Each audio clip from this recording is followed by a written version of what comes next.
Hello beautiful people! Welcome back to my channel. This is your Mama Sam. Hola mga amigo, amiga, kumare at kumpare. Kamusta kayong lahat? Sana lahat po kayo ay okay at safe ngayong araw na ito. At syempre kung ako naman ang tatanungin nyo, nakikita naman ninyo ang beauty ng Mama Sam ninyo, fresh overload pa rin, di ba? Ganyan talaga kapag umiinom ka ng maraming vitamin C plus kumakain ka ng maraming banana. Dahil sa banana, mas nakakaloka ang kagandahan ng Mama Sam ninyo. Charot! So, kamusta naman kayo mga amigo, amiga? Sana lahat kayo ay okay na okay ngayong araw ng Martes.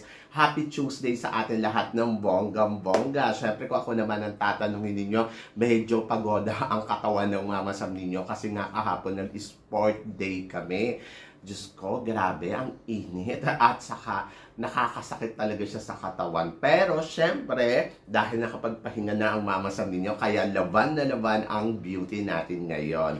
At ito nga, syempre, gusto ko rin magpasalamat sa walang sawang tumatangkilik dito sa Mama Sam Vlog, araw-araw, lagi-lagi. Hello sa inyo lahat sa walang sawang sumusuporta dito. And then, of course, sa mga bago nating subscribers, hello sa inyo lahat. Maraming salamat sa pag-subscribe ninyo. Syempre dito sa Mama Sam Vlog. And then, of course, sa mga nagko-comments at solid na makamama Sam dyan, grabe, maraming salamat talaga sa mga pag-e-effort ninyong mag-comment sa mga tinatalakay natin. Maraming salamat, kaya may shoutout kayo sa akin ng bonggang-bongga. Shoutout tayo kay Victoria Michael Tanada, Rosario Belendres, Yaya Muhammad, maraming salamat, Jeff 5264, andyan din siyempre si Bobby Rodriguez, Cesar Anyunuevo, and then of course, Master grabe, thank you. Rosel 2016, salamat sa support. Si Barbet Elizalde, Ronelio Hinganan. And then, of course, nandyan din si Snake Gem, Ricardo Jr. Kinyosala, maraming salamat. Living the Maverick, maraming salamat. And then si Dave Velasquez, Melinda Martinez, Miriam Melanes, Carlos Gingan, Brad Valuyod, si Jervin at saka si Carlos Magat. And then of course si Attorney Cornelo Dilag with Maverick. Thank you so much, Maverick, sa suporta na binibigay ninyo at saka si Attorney Cornelo Dilag. Busy yan pero may time na manood sa atin. And then si Snake Gem din, talaga napaka-grabe ang loyal neto sa lahat ng channel ko with Barbet Elizalde. Thank you sa inyo sa suporta at pagmamahal na binibigay ninyo araw-araw. Si Games Baluyot, baka makalimutan natin. At saka si Dalmatio, maraming salamat po. And then, of course, Madam Henrietta Soledad and Jenalina Paton. Edhi, thank you so much. At saka syempre, si Christine Ann Perez. So, yon. So, ngayong araw na to, marami akong hatid na chika sa inyo na talaga naman, oh my gosh, magtataas ang kilay ninyo ng bonggang-bongga sa mga pag-uusapan natin ngayon. Dahil ang mga intriga at chika, ang update natin ngayon ay talagang nakakaloka. So, yon. So, wag na natin patagalin ang ating mga chika.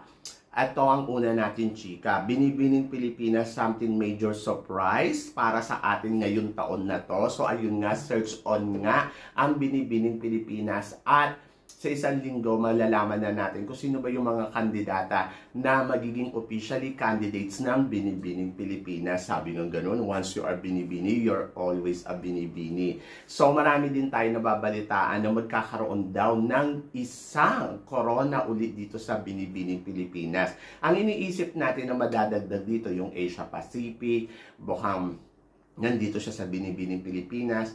And then, pwede din ang Miss Cosmo, di ba? Kasi ang Miss Cosmo, balita ko, aalis na siya doon sa The Philippines. Pero hindi pa kumpirma. So, hintayin natin. Tapos may nababalita din tayo na ang Miss World magbabalik. So yan, abangan natin kung ano ang mga pasabog ng Binibining Pilipinas ngayong taon na to. Alam naman natin ang Binibini ay isa tong iconic beauty pageant sa bansa natin. At talaga namang excited tayong lahat na makita ulit na maraming corona na nagpupuntahan ulit sa Binibining Pilipinas. And I hope sana itong taon na to ay talagang totoo nga na magkakaroon sila ng another crown. Syempre, para sa mga girls na lumalaban. Kasi ngayon, ang crown pa lang doon ay dalawa. Ayun nga, ay ang Miss Globe at saka ang Miss International. And I hope na sana madagdagan ng isa, dalawa, tatlo, ganon, di ba? Para bongga at bumalik lalo ang ningning at ganda ng Binibining Pilipinas. O, di ba? So, mahal natin yung Binibining Pilipinas. Di ba, Christine Ann? So, abangan ninyo si Christine Ann. Magiging isa siya sa mga kandidata dyan. And then, of course, para sa sumunod na chika, si Victoria Velasquez Vincent, Mama Sam, tingin mo, pwede bang ilaban ng New Zealand sa Miss Supranational? Actually, si Victoria Velasquez Vincent, maganda naman si Victoria, matangkad, sexy. Yes, pwede siyang ilaban ng supranational. Kahit naman yun nasa Pilipinas siya, na lumalaban siya ng Miss Universe Philippines, ang target natin, di ba? Miss Universe Philippines or supranational. Gusto natin siya maging supranational. And then, why not? Nakikita natin syempre yung galing, talino at ganda. Pwede siya makipagsabayan. So, medyo hindi nga lang naging maganda ang kapalaran niya doon sa Miss Universe, pero hindi natin alam, baka sa supranational, mabigla niyang masungkit ang corona, di ba? Gawan lang niya to ng tamang styling, tamang atake, I think. Pero, feeling ko si Victoria Velasquez Vincent, hindi na siya lalaban ng beauty pageant kasi talaga ang gusto lang niya yung Miss Universe. Nakarating na siya sa Miss Universe na experience niya ng lumaban. So, parang feeling ko tapos na talaga ang journey niya pagdating sa beauty pageant. But, hindi din natin alam. Malay mo, bigla niya maisipan lumaban ng Miss New Zealand Supranational ngayong taon na to. Diba? Why not? Diba? Alam naman natin si Victoria na magaling yan at may ibubuga talaga. And then, of course, para naman sa sumunod natin, chika, eto nga, usap-usapan nga, dating first runner-up sa Miss World noong 2018, hahabol daw para lumaban sa Miss Universe Thailand 2025 na si Nicolene, di ba? Si Nicole. So, tingin mo, Mama Sam, aari ba kaya siya dito kung sakaling magbabalik nga si Nicolene Pitcha pa dito sa Miss Universe Thailand?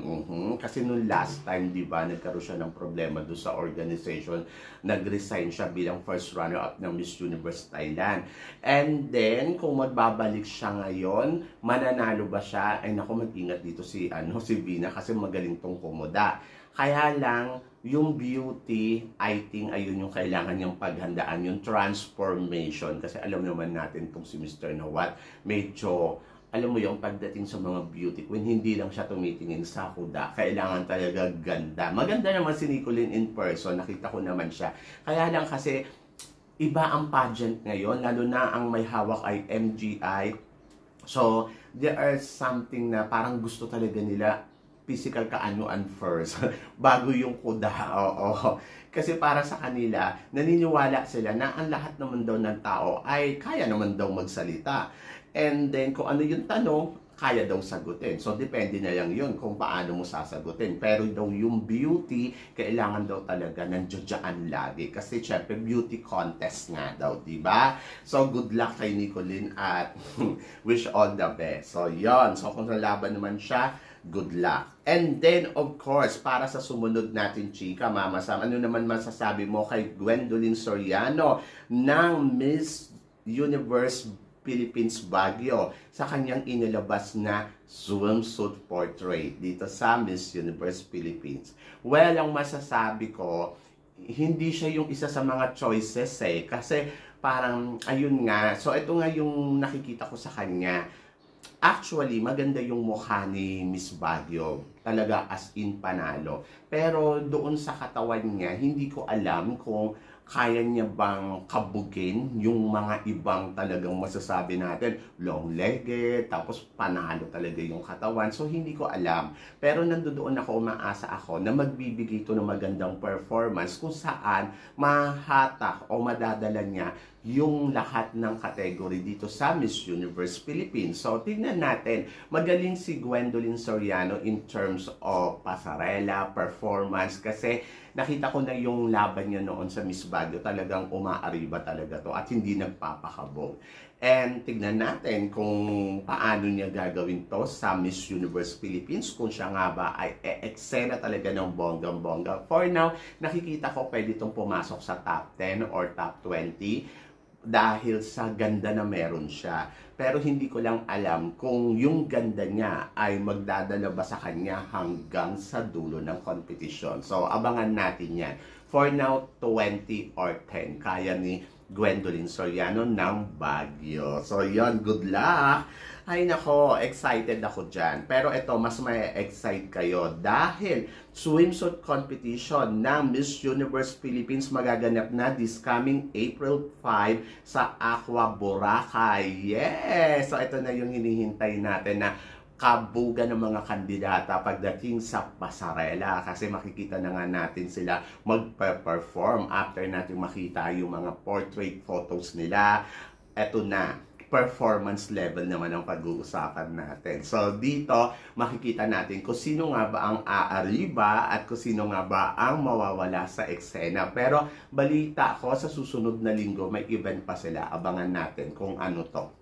So tignan natin ngayon linggong to kung meron silang pasabog, di ba? So, yan. So, ay nako, I'm so excited for them. Pero, syempre, mas excited ako sa swimsuit competition na magaganap nga sa Aqua Boracay this coming April 5. So, yan na. Laban Philippines. So, magkakaalaman dito. Syempre, kapag yung nag-perform na sila, doon na may biglang may lulutang, biglang may mawawala. Ay nako, mga girls, ano na kayo, mag-ready na kayo ng bonggang-bongga. So, yon.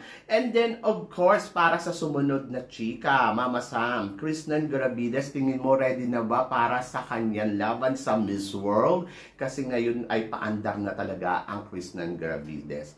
Feeling ko mas pumayat siya ngayon, mas parang sumexy ang katawan niya, and then nagmukha lalo siyang matangkad. Gusto ko yung styling ni Krishnan Gravides ngayon kasi parang talagang nandoon na umuugma na sa Miss World na ano, di ba? Nakikita naman natin yung mga styling sa Miss World, medyo may pagka word konti, di ba? Pero eto nga, nakikita na natin dito kay Krishnan Gravides na talaga yung atake niya pang Miss World na nung last time na nag-judge siya. Ayun, nakita natin, saka pumayat ang Krishnan Gravides. Gusto ko yung styling niya, gusto ko yung eksena niya, and I hope talaga lahat ng category na paghandaan niya, no? So, good luck. Sabing ganon, Mama Sam, hindi naman siya beauty with the purpose. Ay nako, kapag etong si Madam Julia, gusto niya mananalo yan, di ba? Bakit? Si Megang Yang, before, hindi naman ganon ka-active sa mga ano, pero tingnan naman ninyo, biglang naging Miss World. Kasi nakitaan nila talaga ng yung ganda, yung galing, oo. So, ganun din. Pag biglang umatake yan si Krishnan Gravides dyan ng bonggang-bongga, ay, winner na. So, alam na ninyo, ganon. Nakakaloka. So, syempre, excited ako. Pero ito, mas excited ako. Tapatan ni Winwin Marquez at Sultan Kudarat dito sa Miss Universe Philippines. Mama Sam, tingin mo, sino ang mas aariba sa kanila? Nako. Syempre lahat tayo excited na makita yung mga kandidata talaga na mag-perform ng bonggang-bongga. Pero knowing naman kasi talaga Winwin Marquez, she's a performer. Kahit noon pa, kaya hindi ako magugulat kung mag-perform ng bonggang-bongga ang Winwin Marquez sa darating na eksena nila sa Miss Universe Philippines. Pero kasi si Sultan Kudarat, iba din yung eksena nito. Alam mo yun, yung katangian ng kagandahan at saka, alam mo yung beauty queen materials. So, kaya naman niyang sumabay kay Winwin Marquez kahit sa Q&A pa. Kasi magaling din naman to talaga kumuda. Hindi naman yan mananalo ng head-to-head challenge doon sa Miss Globe kung hindi naman siya magaling kumuda, di ba? So, isa yan sa mga exciting na aabangan natin dito sa Miss Universe Philippines. Yung mga girls kasi, may mga iba-iba silang mga weakness, pero may mga strongest part din talaga sila na alam mo yun, na dito magaling to, dito ma-eksena to. So, yon. Kaya yan ang antabayanan natin. Winwin Marquez talagang palaban sa competition at feeling ko talaga hindi siya magpapakabog. Oo. As in talaga ang target niya talaga makuha ang corona.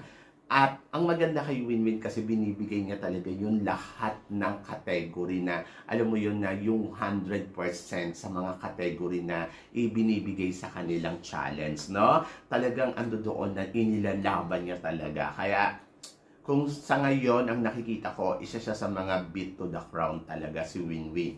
And then, ito naman si Chelsea Fernandez, iba yung eksena eh. Yung kumbaga parang silent killer lang yung datingan. Pero alam mong may ibubuga. But tignan natin sa dulo ng competition kung sino nga ba ang maiiwanan, kung sino nga ba ang matitira sa dulo ng laban. So, talagang medyo matindi talaga to kasi iba-iba yung atake nila na parang alam mo na kailangan mag-ingat sila sa laro. Diba? So, yon. So, kayo guys, ano guys ang masasabi ninyo dito sa mga pinag-uusapan natin ngayon?